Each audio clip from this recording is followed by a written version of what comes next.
బస్సుల్ని తప్పనిసరిగా తనిఖీ చేయాలి. ఎందుకంటే ఎక్కడెక్కడో మూల ఉన్న బస్సులు తీసుకొచ్చేసి పర్మిట్ లేని బస్సులు తీసుకొచ్చి కండిషన్ లో లేని బస్సులను తీసుకొచ్చి వేళ బాగా తిప్పుతున్నారని చెప్పి వింటున్నాము.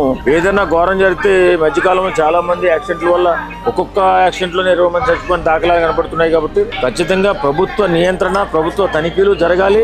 బస్సుల్ని తప్పనిసరిగా తనిఖీ చేయాలి. ఎందుకంటే ఎక్కడెక్కడో మూల ఉన్న బస్సులు తీసుకొచ్చేసి పర్మిట్ లేని బస్సులు తీసుకొచ్చి కండిషన్ లో లేని బస్సులను తీసుకొచ్చి వేళ బాగా తిప్పుతున్నారని చెప్పి వింటున్నాము.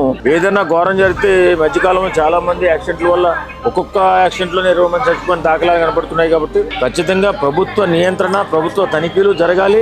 బస్సుల్ని తప్పనిసరిగా తనిఖీ చేయాలి. ఎందుకంటే ఎక్కడెక్కడో మూల ఉన్న బస్సులు తీసుకొచ్చేసి పర్మిట్ లేని బస్సులు తీసుకొచ్చి కండిషన్ లో లేని బస్సులను తీసుకొచ్చి వేళ బాగా తిప్పుతున్నారని చెప్పి వింటున్నాము.